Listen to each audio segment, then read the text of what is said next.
Well, it is a real privilege to be here. I just arrived moments before tonight started, but it is amazing driving up the range. If you're new to Christianity and you're unfamiliar with biblical story, so many of the most momentous occasions happen on top of a mountain. So driving up the range, you sort of feel like something special hopefully will happen, and I'm really looking forward to spending some time with you and having conversations afterwards as well. The theme of tonight's public lecture is there a point to all of this suffering?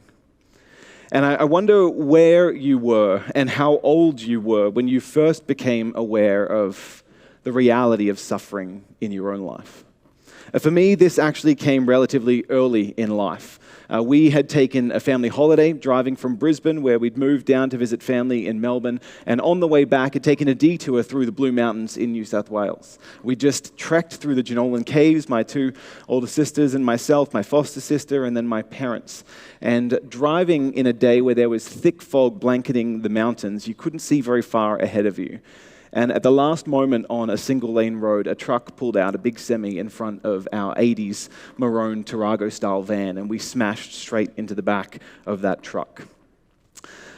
My mum was sitting in the front left-hand passenger side of the vehicle, and she was the one who took the brunt of the impact. Her legs were crushed in the wreckage, her head collided with the back corner of the truck at relatively high speed, and she was pinned from behind by a car fridge that came free and hurtled forward upon impact. And so as you can imagine, there was significant head trauma.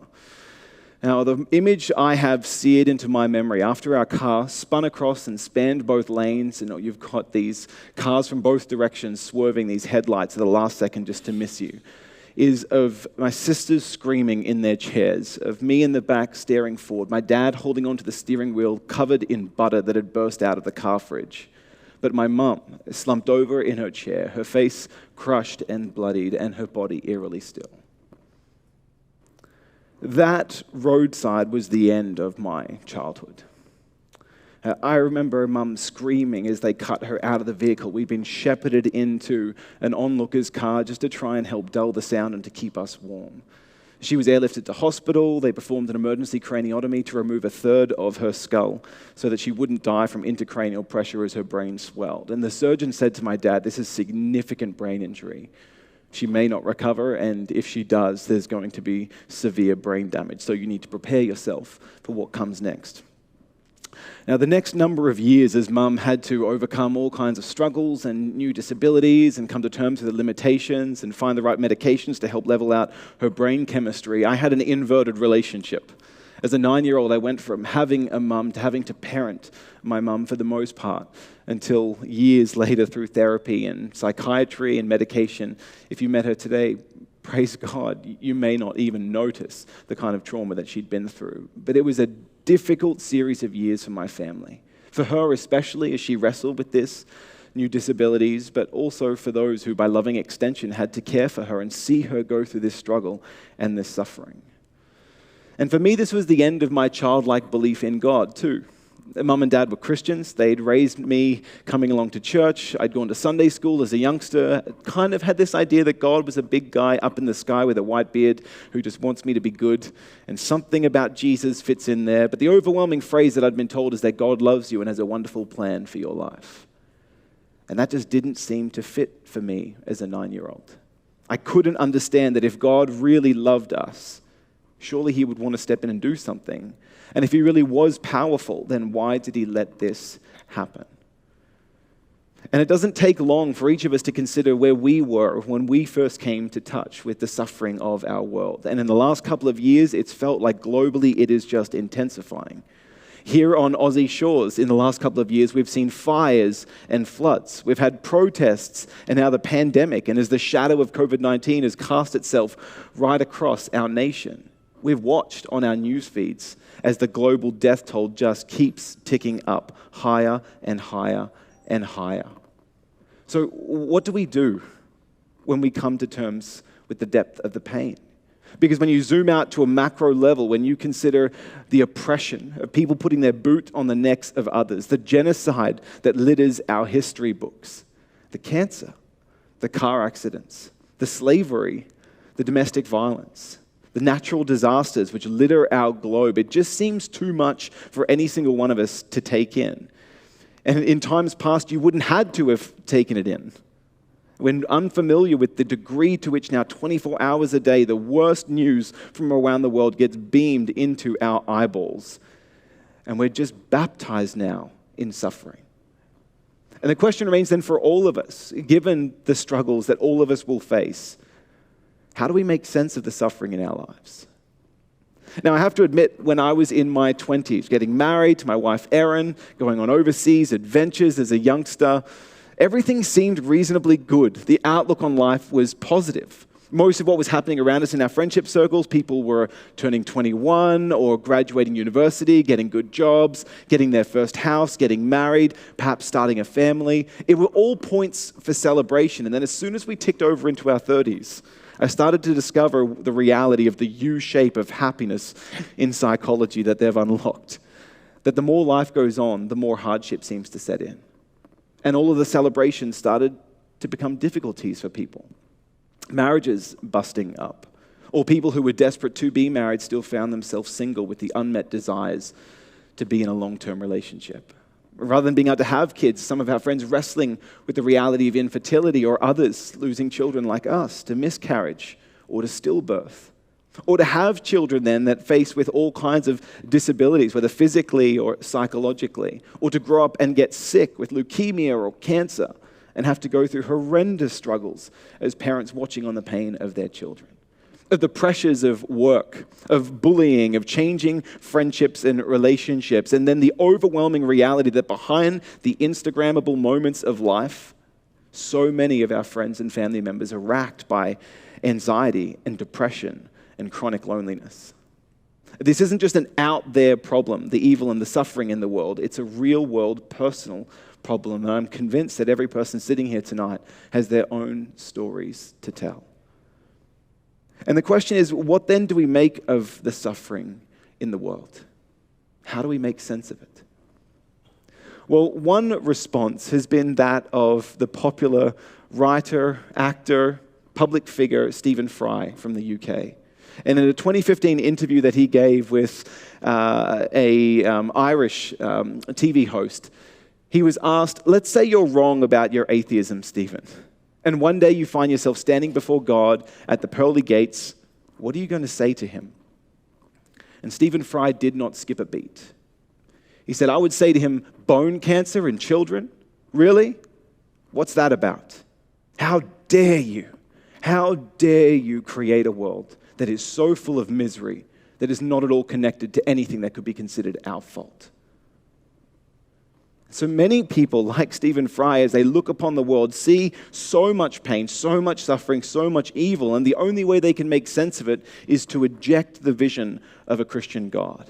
Like me as a youngster, to take a backward step to the God question and say, I can't believe in a good and powerful God, given the pain that we see around us. And Stephen Fry, like so many others, are happening upon the most ancient and enduring argument against the existence of God, certainly against the Christian story. It's called the problem of pain. Why would a good God allow suffering?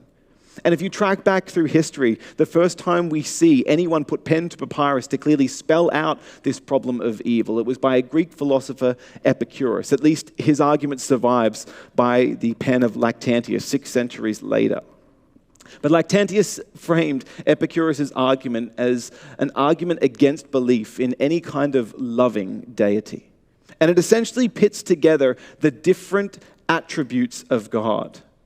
That if you want to hold that God is both all-powerful and all-loving, you have a serious problem. And David Hume, the famed skeptic and an atheist philosopher, he framed it this way. He said, is God willing to prevent bad things from happening, but not able? Well, then he may be all-loving, but he is not all-powerful. He's weak. Is he able to stop bad things from happening, but not willing? Well, then he may be all-powerful, but he can't be all-loving. At his core, he must be malevolent, evil. Is he both willing and able to stop bad things from happening? Well, then how on earth do you make sense of the world that we see in our news feeds? And is he neither able nor willing to stop bad things from happening? Then why would we call him God? This is an argument you'll see repeated again and again, particularly on internet forums and in atheist memes, but most often on the lips of hurting people. People who are just wondering, God, where are you in all of this pain?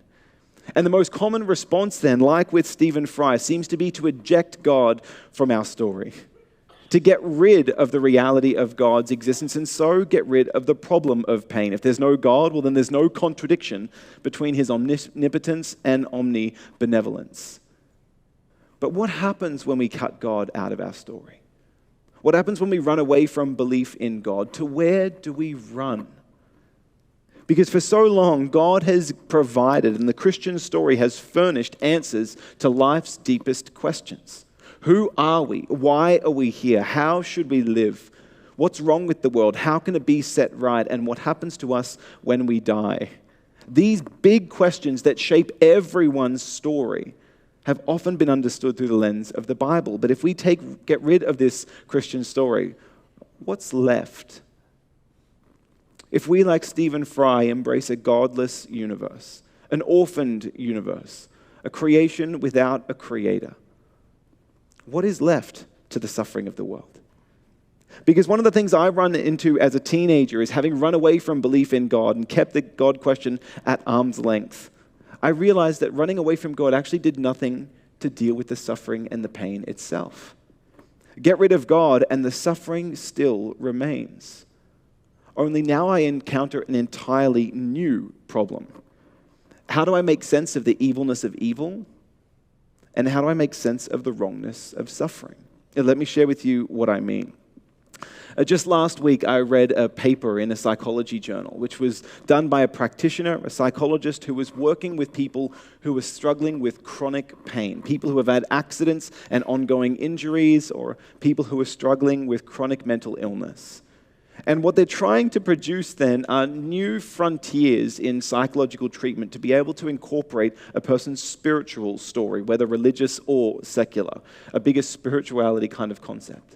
Because they argue that pain is merely a sensory or an emotional experience, but that suffering is really the conscious reflection on that pain. And what compounds your suffering, what makes it worse, is when you can't make sense of how it fits into the way that you see the world. When the suffering is at odds with how you've previously understood reality. It undermines your reason for being. And I don't know if this is anywhere better evidence than in the writings of Viktor Frankl. You may be unfamiliar with him in general, but he was a Jewish psychiatrist, a secular Jew who, with many of his kinsmen, was interred in a number of the Nazi death camps during the Third Reich in World War II. And given his psychiatry training, he was given the responsibility to actually manage the mental health outcomes of his fellow inmates. Now, if you haven't read before the first-hand accounts of those Allied forces that liberated these camps and what they discovered, or of the survivors who passed through that immense pain and the conditions that they endured, it's worth going to understand it. And Frankl reflects that 25 to 40% of the people in a couple of these death camps attempted suicide. 25 to 40% were completely overcome by hopelessness. They saw no other way out of their suffering than to tap out of life itself. And one of the reflections that he makes, himself at the time not a religious person, was that the observation that those who knew the why for their existence, those who believed in some kind of bigger story that gave them a reason for being, beyond just the pursuit of individual happiness for as long as it lasted, that these people tended to fare far better than their secular neighbors or for people who had no ultimate why. His summary statement in his fantastic book, Man's Search for Meaning, is this. He said, those who know the why for their existence are able to cope with nearly any how. And what the psychologists today, what he as a psychiatrist back in the 1950s was reflecting on, is that it really matters in the midst of suffering to get perspective. If we want to survive suffering, if we want it to forge us rather than destroy us, we need a way to make sense of how it fits into our life without it robbing us of life's ultimate meaning. Now, the challenge for me as a teenager, the challenge that I would put forward to Stephen Fry, is how you're able to answer that why question on the secular story. Because it seems to me that the secular story simply does not have the same resources as the Christian story that I abandoned as a youngster. There is plenty ways to strawman an argument or to make a cheap knockoff or caricature to stand down. But Richard Dawkins, one of the more loud spokespeople for the atheistic movement of the last couple of decades, in his book A River Out of Eden, he tries to actually summarize the secular story. It tries to make sense of a life and a universe without God and what that entails for the answers to life's deepest questions. And this is what he says. He said, "The universe we observe has precisely the properties that you should expect if there is, at bottom, no design, no purpose, no evil, and no good, nothing but blind, pitiless indifference." And he's actually a relatively optimistic atheist. You see, what is happening upon here is actually a long-standing philosophical tradition, dating all the way back to Freud and Feuerbach, to Nietzsche, to the existentialist philosophers, the discovery that if we get rid of God, all of a sudden, we've unanchored ourselves from answers to these questions. We've lost our why. Because on the secular story, there is no ultimate reason for your existence, nothing beyond a biological imperative to propagate the species. There's no goal. And death and suffering is the final last word. So when it comes to why we're here, it's purposeless. You can invent your own, but time, tragedy, and death will certainly wash these things away. There's no ultimate meaning, because these things are wrapped up in the permanence, the significance of what we do. But if it's all heading towards the same end, as the great writer in Ecclesiastes would say, what is it but a chasing after the wind? Meaningless, meaningless, meaningless. You see, our Western culture's major idea, what we do here in Aussie shores and trying to cocoon ourselves from suffering, is simply to maximize pleasure and minimize pain. That may work in your 20s. If you're smart, wealthy, and lucky, it may work in your 30s and 40s as well. But we can't outrun suffering. We certainly can't outrun death. You know, as there was so much panic over COVID in the first few months of this new pandemic as it swept across the shores, I was reminded of a piece that C.S. Lewis wrote in the aftermath of when they had created the atom bomb. And a similar fear swept across the world. Here's a new way that we've created to destroy ourselves. It's going to end everyone. And he wrote this piece to say, that's entirely true. COVID can kill. It needs to be taken seriously. The A-bomb can kill. It needs to be taken seriously. But let's not kid ourselves as though we escape that death toll. Every single person is destined to be a digit in that grand death toll of humanity. And any account of human life, any account of how we make sense of our suffering has to take into it all of this data, all of these meaningful data points. And the struggle for me as I tried to wrestle with the secular story is the very things that made me call into question God's existence in the first place. The evilness of evil, that murder, rape, slavery, genocide, that these things really are evil and not just a different socio-biological evolution of morality, not just different to how I like it, but truly evil. It's very hard to substantiate the evilness of evil on a secular account. And my innate reaction to what happened on that roadside with my mum, to see the car accident and then her years of suffering, just trying to find herself. There was something about scrolling through our newsfeed and seeing that slide before of global suffering where we look at it and just say, this is wrong. This is not the way the world should be. That the train of this world has left its tracks and it's hurtling, careering, destroying things in its path as it hurtles on. But that intuition that this is not the way that things should be is itself something that didn't fit neatly within the Christian story. And I'll explain what I mean. Stephen Fry said in this interview straight afterwards, I could believe in the Greek gods, those who were more human-like, capricious in their style. This looks more like the creation of capricious gods than it does of a divine being, of one who is loving and ultimately all-powerful. He's willing to go there, but he said, I cannot stomach the idea of an all-powerful and an all-loving God as creator. Now, what's really interesting here is how the Christian story actually provides far stronger resources for making sense of the evilness of evil and the wrongness of suffering. And in fact, I love what C.S. Lewis reflected on this, where as an atheist, well into his adult years, he used to say, you see, the evilness of evil and the wrongness of suffering, these are things that made me argue against the existence of God.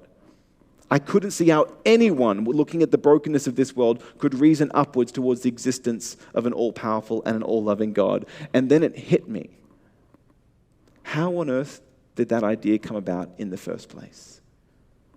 If I'm just arguing this idea, right, that people reason upwards from their experience to you create God to fulfill any psychological needs, then human beings would invent the Greek gods. They wouldn't invent the Christian God, because to him, the Christian God just didn't fit. But when I was 18, I had a number of things going on in my life. I'd finished school. I did 2 weeks of a science and IT dual degree. I dropped out because I did not like my computer classes. And I was trying to make sense of what am I meant to do with my life. I'd seen how quickly life can be taken away. And so I wanted to make sure that when I lay down on my deathbed, that I looked back and I invested into something that was worth it. I didn't waste my time. I didn't wish it away. And it was in the process of asking questions around suffering, around purpose, that one friend that I had who was a Christian challenged me as to whether or not I've really explored what the Christian story had to say. Does the Bible have significant answers to the questions that you're asking? And I didn't realize at the time that when a Christian says, maybe you should read the Bible, what they usually mean is read a part of the Bible. So please, if you're here and you're new and you got dragged along by a friend, maybe read a gospel about Jesus, Matthew, Mark, Luke, or John. Because like an idiot who didn't know what they were doing, I started right at the beginning in Genesis 1:1, and I thought like any other book, it just follows through chronologically, beginning, middle, and end. And I was incredibly confused by what I came across in this story, until I got to the stories about Jesus. And it was reading about Jesus of Nazareth that it radically melted my skepticism. And I want to take you a little bit on my journey through 3 different scenes in the Christian story as to how I feel that the Christian story really does help make sense of the suffering we see, of our innate reactions to it, as well as of why a good and loving God would allow it. And even more importantly, how you can lean in and trust that there is a point to all of it. So let me start then in the Christian story with the first encounter, with scene 1 in the book of Genesis. Because the first scene that really impacted me was actually exploring this idea that in the beginning, unlike the secular story, which says that nature is red in tooth and claw from the beginning, and that things have always been this way, and that death and suffering are the native language of our existence, the Christian story paints a different picture. Because it says that in the beginning, human beings were created for good. That God, Father, Son, and Spirit, an eternal relationship, went about fashioning creation by bringing order from chaos, separating dark from light, day from night, skies from the ground below, land from sea, and then populating these spaces to ultimately plant a special garden, to cultivate a small part of earth, and to bring there this beautiful human couple who he imbued his image into. He made humanity like him. That in some ways we are like the rest of the animal kingdom, and in other ways we are made unique to bear God's image, so that we would reflect to the rest of creation exactly what God is like. And the Christian story answers the question of purpose right up front, in that it says we were made for deep and meaningful relationships. A great commandment on the lips of Jesus, his way of summarizing what is the entire responsibility of human beings towards God and others is this: to love the Lord your God with all your heart, your soul, your mind, and your strength, and to love your neighbor as yourself. We were created for deep and meaningful relationships, and also for a meaningful role. That our existence is not an accident of cosmic stardust colliding, but that we were intentionally brought into being to serve as the cosmic gardeners and governors of God's good world here. The first commandment given to humanity in the book of Genesis is to be fruitful and multiply, the one commandment that human beings seem to continue to like doing. Be fruitful and multiply, subdue the earth and rule over it. The birds of the air, the fish of the sea, and the creepy things that creepeth all over the world. It's my favorite verse right there. This original picture of what human beings were created to do was to start with a small cultivated garden that God himself had tended in Eden and to spread out that cultivation right around the planet. To care for God's good world. To frame beauty, to foster its fruitfulness, to tame a wild world beyond the borders of Eden. And see, this purpose, deep and meaningful relationships, and a role to be the gardeners and governors of God's good world. This meaningful existence that God desired for humanity actually required that he imbue us with significant moral freedom. Imagine a scenario where instead of trying to win over my wife, instead I just dragged her into the local church, pulled the pastor up the front, and at gunpoint forced her to say those sacred vows. Would any of you in attendance get warm and fuzzy feelings as though Shakespearean poetry was being read in your presence? I doubt it. Because we instantly recognize that a single act of coercion like that immediately robs those words of any sacred meaning. Love has to be freely given for the relationship to mean anything. And for anything to be morally praiseworthy or blameworthy. If I tell a computer to go and do something, program a robot or a drone to fulfill a purpose, when it comes back, I don't say, oh, good boy. Agency is required for something to be morally praiseworthy or blameworthy. A meaningful existence requires significant moral freedom. Otherwise, it's a farce. It's a program. It's puppetry. And what the Christian story describes is that having been made in God's image, he grants human beings this incalculable dignity of, like him, as the ultimate free being, actually having our own limited free will. To be able to respond and say yes to God's fatherly design, or to turn around and say no. But being creator, God imbued creation with a moral law as much as a natural law. We're familiar with studying nature. We understand things like the law of gravity. And if I tried to break the law of gravity by stepping off the roof of this building, little bit of a guess, it's not going to work. Even if I painted a red S on my chest and put on a cape and some underwear on the outside for good measure for all the old school Superman fans, as soon as I try and break the law of gravity, I am going to be broken by it. And the Bible describes that the same is true of God's moral law. That God framed a way for moral creatures to act in a way that would lead to our life, lead to flourishing, lead to blessing. But as soon as we went against God's good design, as soon as we tried to break God's moral law, we ourselves became broken by it. And part and parcel of the Christian understanding of the world as it's read through the Christian story is that having been created for good, human beings have now become damaged by evil. That the very thing that enables a meaningful existence of love, of relationships, of meaningful work and contributing to the world is the same thing that can open the door towards us doing evil and so now experience the symptoms of suffering that were never intended for us. The Bible talks about this as a curse now upon creation, where the same as if a complex system that you were overseeing, you walked off the job, the whole thing goes out of kilter. So too now the world is not operating as it intended to. Human beings don't relate rightly to God, they don't relate rightly to each other. Rather than being open and honest, instead we hide behind our thoughts, behind our clothes, behind our masks. Real now, but certainly perceived. And it also says that we're at odds with our creation. Last year, a number of people asked me, Dan, why would God create COVID-19? And one of the things I found really interesting in reading from top-flight virologists is that actually viruses are indispensable to a well-balanced ecology here on planet Earth. That were it not for viruses, single-celled bacteria would completely consume all of Earth's available resources, making higher life forms like us. There's no possibility for us to exist. It's viruses that keep the bacterial population in check. And it only becomes problematic when those viruses jump over into animal populations or into human populations, perhaps in ways that God never originally intended, ways that wouldn't have happened had we not fallen. And so I think this description in the Christian story, that we were created for good but now have become damaged by evil, makes far more sense of the evilness of evil. That because of God's moral law, some things really are evil, irrespective of what people think about it at the time. So that even though 300 years ago, the vast majority of all cultures across the world thought slavery was okay, they were wrong. It was evil. The Christian story grounds the evilness of evil in the goodness of God as the moral lawgiver. And it grounds the wrongness of suffering in this idea that this is not the life that God created us to experience. It's not what he intended for his earthly kids. Something has gone wrong. And that the heart of our human problem is actually a problem within our human heart. So that what we experience now is suffering.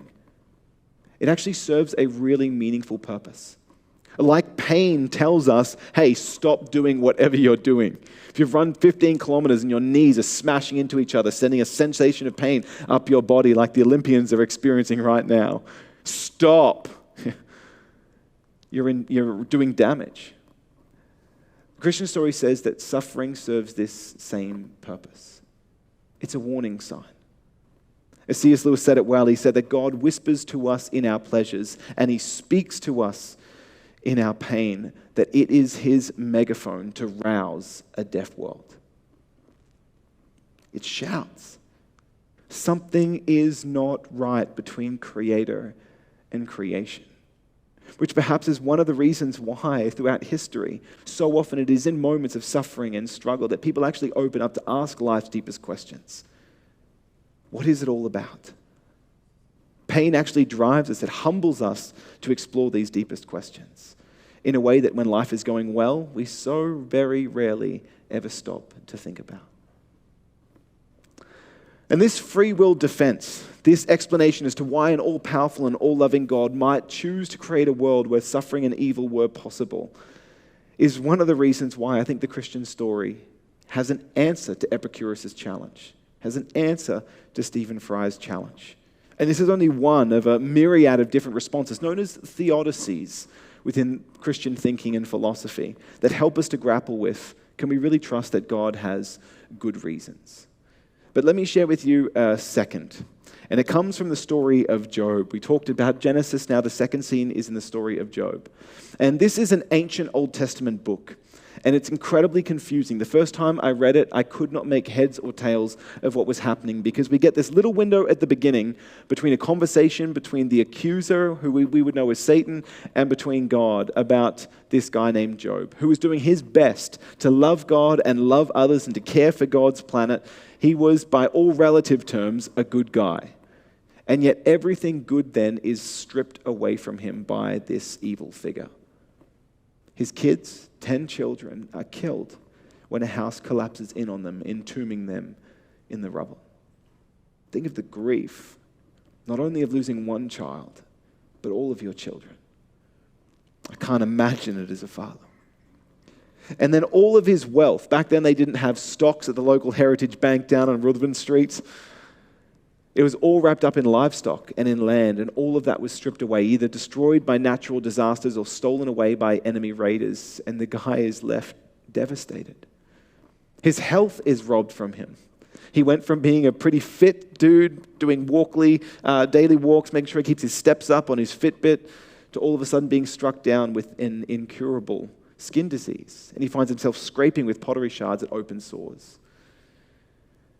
And then in the one moment where he most needs his significant other to lean on, to be comforted in his grief by his wife, she turns on him. She says, "You've tried the God thing. Look how that turned out for you. Why don't you just curse God and die?" Now, I can't imagine the grief that this guy must have been feeling. And it leads to him beginning to open up. He has a number of friends who come and sit with him in the dirt for 7 days and no one says anything. FYI, if you want to know how to help someone who's going through immense pain, that was the best thing that they did. Because then they make the foolish mistake of opening their mouths only to put both feet in.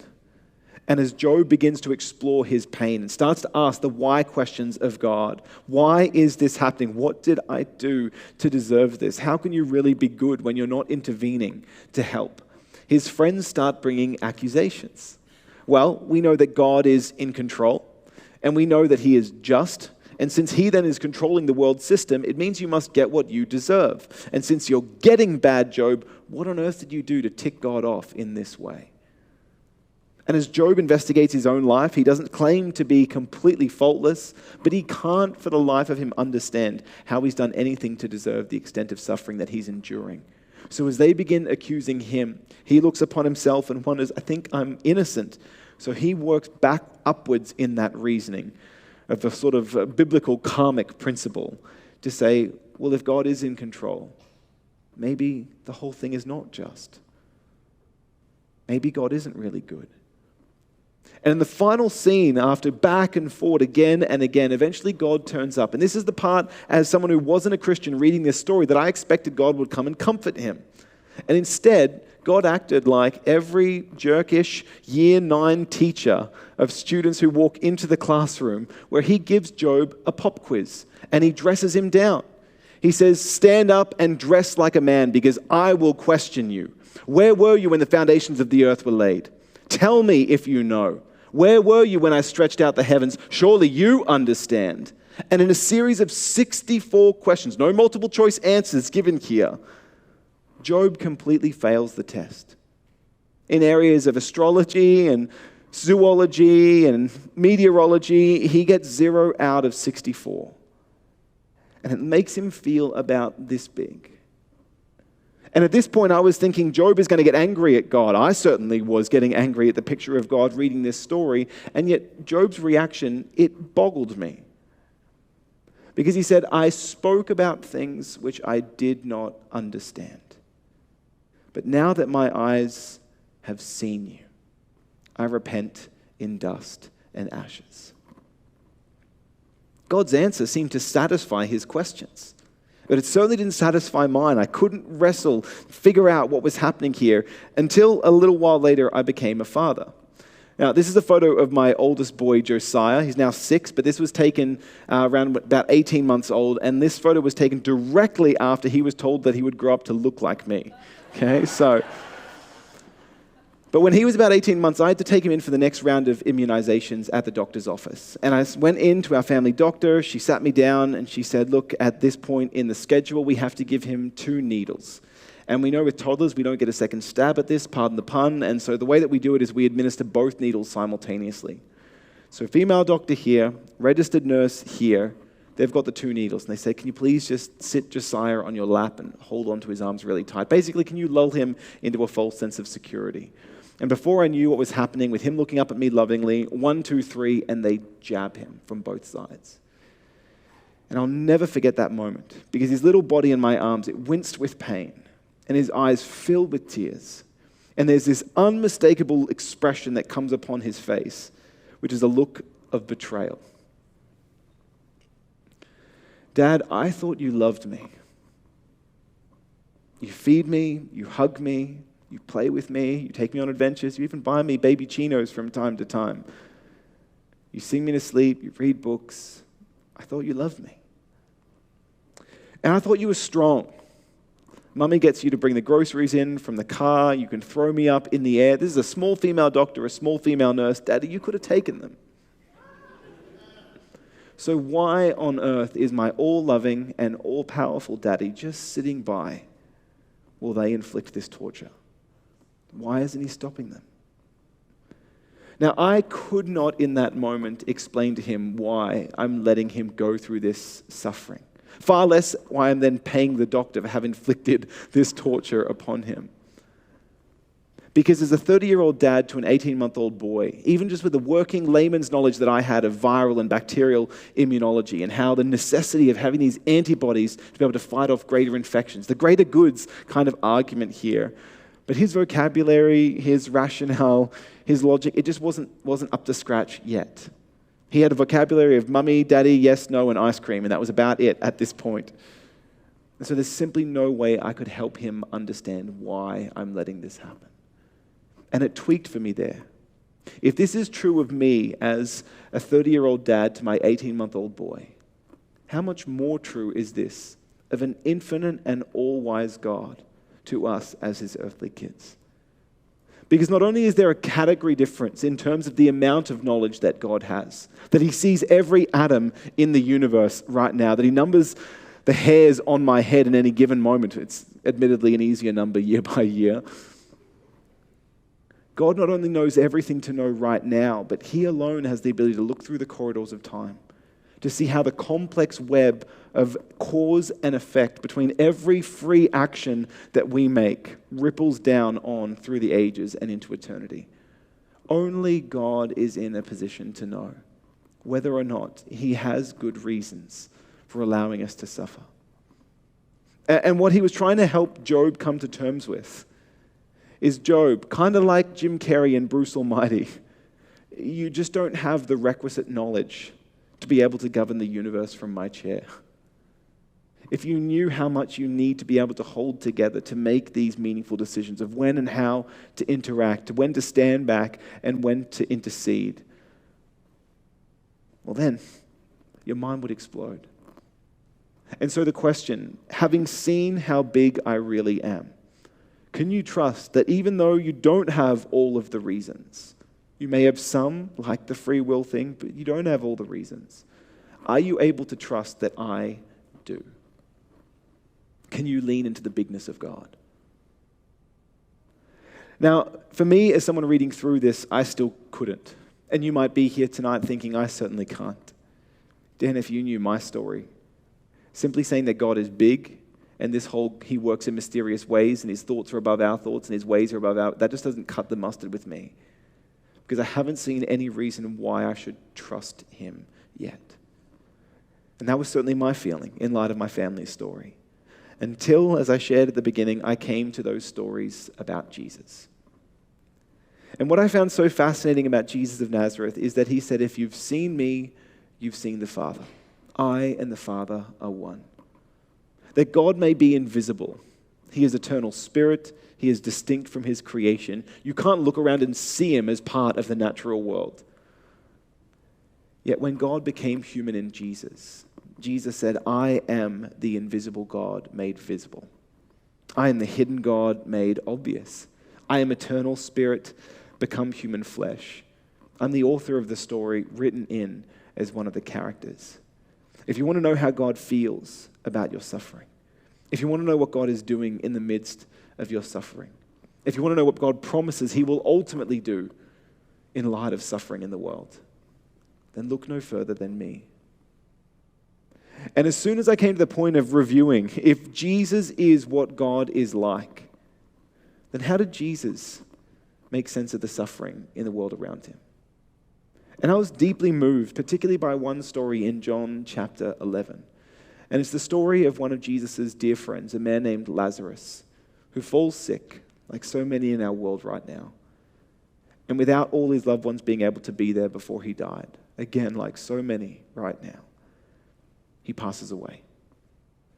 And Jesus turns up with his disciples partway, sort of 3 days, 4 days on, into the mourning process. And as soon as Jesus approaches this small town of Bethany, Lazarus' two sisters, Mary and Martha, characters we've met earlier in the story, they come running out to meet him, each in their own turn. And they have questions for God, as we all do. Where were you? If you were here, our brother wouldn't have died. You didn't answer our prayers. You were absent. We couldn't feel you. We couldn't see you. Things went wrong. And the most powerful thing that Jesus does in the midst of these conversations is that in the grief of these two sisters, he weeps. The shortest verse in the Bible, John 11:35, Jesus wept. As an image revealing exactly what God is like. A grown Jewish man breaks custom as he sobs there in light of the crowd. And he's fully aware of the fact that in about 5 minutes' time, the reason for his grieving is going to end. He's going to raise Lazarus from the dead, and yet that doesn't stop him from feeling what we feel. And I came to realize if the Christian story is true and God really is a heavenly father to us as his earthly kids, then he feels more intensely for us and for our pain than anything for which we're capable. That any tears that we shed for the pain and suffering of this world are tears that are borrowed from his divine eye. That his wells of compassion, they have no end. And I was moved by this picture of Jesus grieving. But not only did he grieve over the suffering, he said it can serve some meaningful purpose. And he does this by setting it in context of where things are ultimately heading. He speaks to the sisters and he says, I am the resurrection and the life. They who believe in me, though they die, will live. And these believing ones, they'll never die.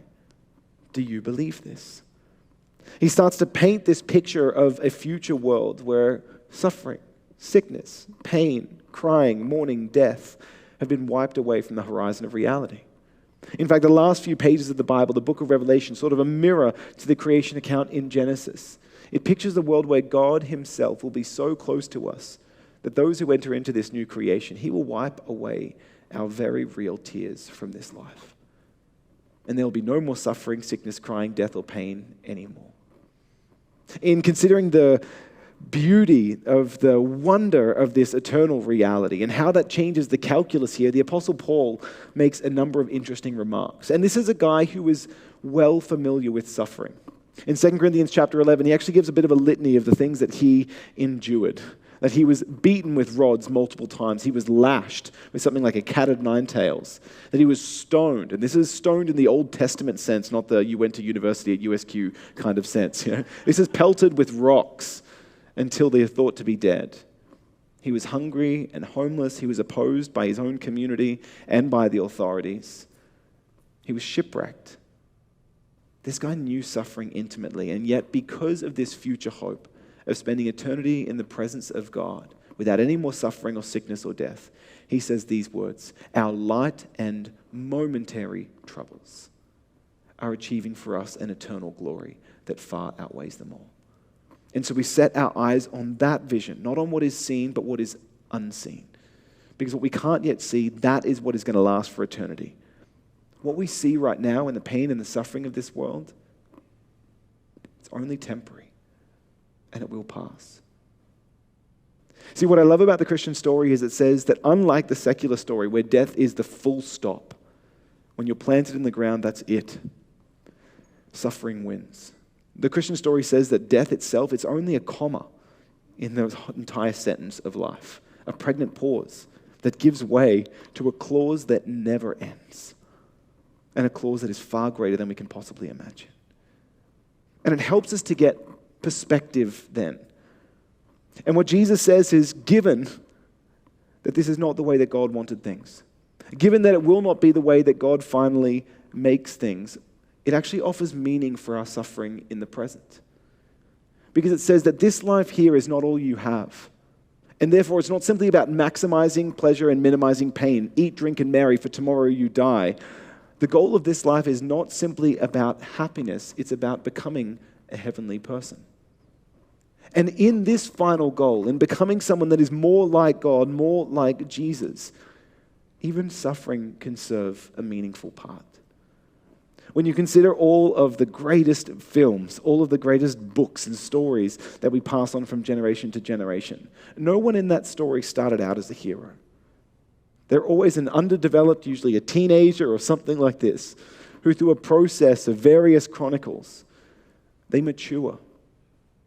It's through suffering and hardship that their character is forged, their courage is forged, that the virtues that we aspire to are carved out of them.